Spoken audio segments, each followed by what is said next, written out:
I'm Daniel. I'm up here with my counterpart, Raviraj, and we're presenting our grocery list management application for our company, Team 05.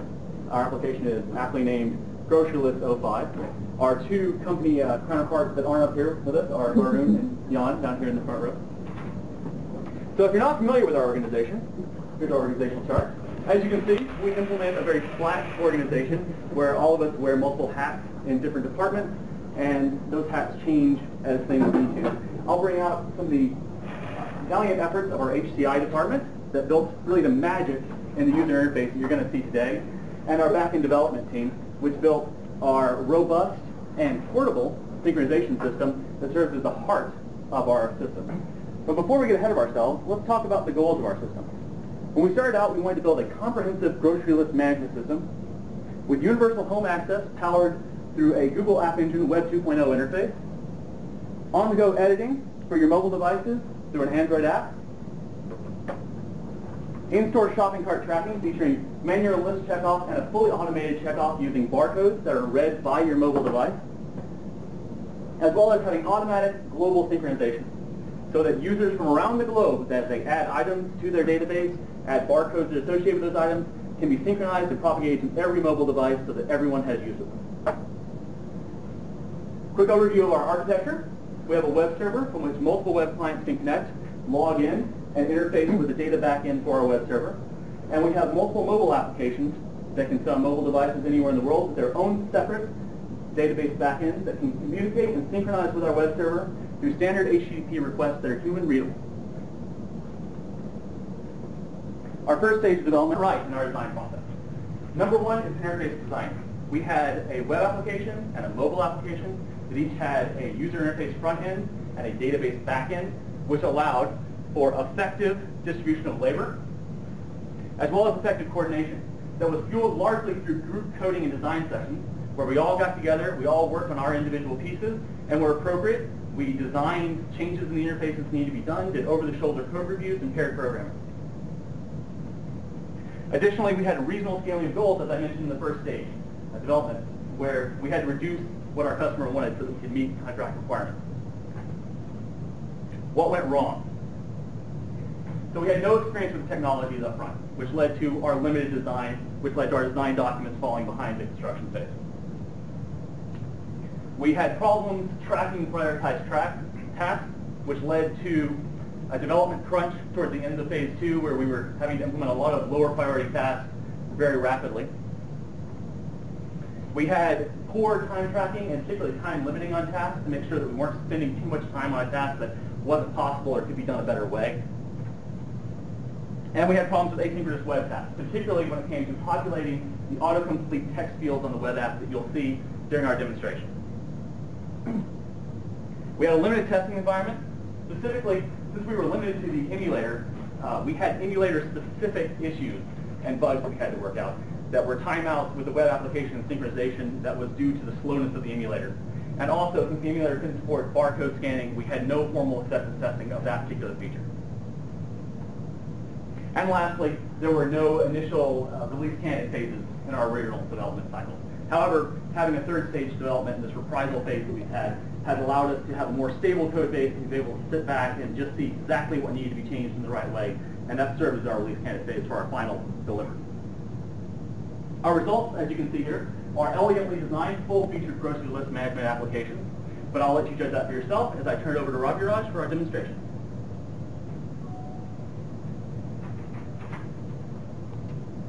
Hi, this is the product that our company developed. As you see, a new user is created using the add icon. A dialog box pops up. The user credentials are taken here, the username, the password, and the email address. And the contact is made to the server to check if there is any conflict with the username and the email address. If there is no conflict, then the user is created on the web application as well as the Android application. Here, as you see, a reply comes from the server and the user is logged in. This is the list page where you see the list that you have created. Also on this page, you can create new lists by clicking the add list icon. A dialog box comes up. The name of the list is mentioned. It's public. So a list is created in this page, as you see there. Tapping on that will take you to another activity, which is the items page. Here you can add items to this particular list. It can be done by clicking on the cart icon. It gives you a dialog box. The dialog box has autocomplete functionality and spinners. Chicken bites added. The amount can be specified.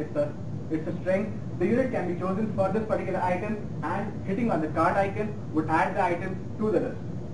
As you see, we have customized dialog boxes and customized toast messages. The reason for doing this is that our HCI department thought that it would be better if we have an appealing UI that would not only make the application a big success, but also it would the users would have a lot of interest in using the application. As you see, these items already exist in the database and are being added to the list. What if the user wants to add an item that does not exist in the database? So there's also a way to do that. Now here, in this case, you see the user wants to add an item, protein bar, which does not exist right now in the database. All he has to do is type in protein bar in the autocomplete box. There's nothing to fill in, and when the user hits on the cart icon, a dialog box comes up. The dialog box allows him to add the item to some existing category. The existing category can be chosen from the spinner. If he does not want to add it to some existing category, he can add it to some other new category, and the new category name can be mentioned in the text box. So here, protein bar is added to the category health. So when he checks it, so protein bar is now in the database. He can add this item to the list, and it's done in the same way as we added other items to the list. Now it's visible on the list page. As you see, when he hits the card icon, the item is visible under the category health, the protein bar that we just added. This page displays the items in different categories, so items belonging to the same category are shown under one category. The items can be edited, that is the amount that is specified while adding the item, that can be edited by clicking on the edit icon. Here you are given an option to change the amount from 2 to 5. So this changes the amount. You also have a functionality to check off an item from the list using the barcode scanner. That can be chosen from menu and hitting the barcode scanner check off. Well, this is not it. We have more. We can edit the user information, that is, you can change the username and the password as well. To do so, you need to hit menu and edit user. Here, as you see, Harry is trying to change his user info. He is given a dialog box which says to enter his new username and the new password. Using this credentials, he will be able to log in later. We also have a functionality to delete a particular user from the Android application. As you see, here we are trying to delete the user that exists on the Android application, ABCD, menu, delete user.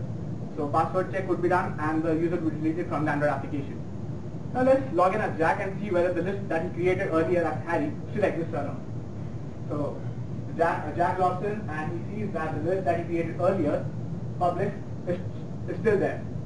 If he long clicks on the list name, he is given a dialog box. He can mention a new name there and hit the first icon. The first icon is to copy the list. So exact copy of public is made with the name Cobble. He can also rename the list, that is public, to some other name. Here he chooses to rename it as Walmart, and he clicks the second icon. If he clicks on the third icon, the list would be deleted. Now we can have a look at the list Kroger. Inside the list Kroger, you will see the items that were there in Publix, but none of them are checked. The reason for this is that we want a completely new list, and the user should be able to check off the items at his will. We can check off an item by hitting on the checkbox. We can delete an item by choosing the cross icon. Well, the organization of this page is that you have main categories and an expandable list there. So when you expand a list, you see the items that belong to this. The reason for this is that if you are in a shopping mall or something, and if you're in a particular section, say frozen section, you want to buy all these items together. That's the motivation for having it in this way. The user has to explicitly log out by menu logout or hitting the back button on this page and choosing the option to explicitly log out. There is an option to synchronize this application manually, although there is an automatic synchronization on login as well. This synchronizes the application with the web server. Now what if the user just terminates the application and reloads it? He shouldn't be logged out. So when he brings up the application, he still sees the list page. He has to explicitly log out to move out of the application. As you have seen on the home page, we have a customized spinner. This is not a part of the Android SDK. This text box is linked to this spinner and it makes it kind of cool. This is our web application. Here you see we are trying to create a new user, but mind you, this user is being created only on the web application and not on the Android application. If you want log in this user into the Android application, you can use the same credentials and feed it into the Android applications, plural intended. You can have as many applications as you want. There's different mobiles and you can create different users from different Android devices. So now here the user is created, you're taken to the list page, you're taken inside that you can create list. It's exactly similar to the Android application. Inside the list page you have an add item, add cart item, then you have an autocomplete box, you have edit enter quantity. Everything is very similar to the Android application. Expand, collapse. Now let's see whether the user that we created on the Android application Jack exists on the web server. So let's try logging in this Jack. Okay, we have the two lists that we created in the Android application. Thanks to our synchronization team. And here we can see that we have created a new list. We can delete a list on the web server by checking the cross icon. We can view a list, that is the list items, by checking on the list. Here we see some items are checked, some are not.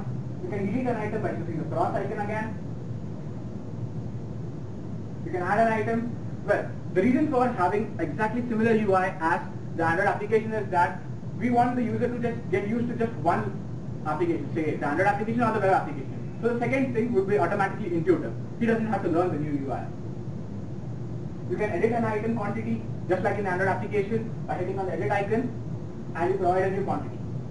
So the quantity is updated immediately. Now there is a back button at the top corner. This takes you from the list page, that's the item view page, to the list page. Here you see a list. You can go back in. Now what if the user wants to add an item that does not exist in the database from the web application? It can be done in the same way as we have it in the Android application. The user is trying to enter item X. It does not exist. So a pop-up comes up, you can add it to some category that already exists or some new category.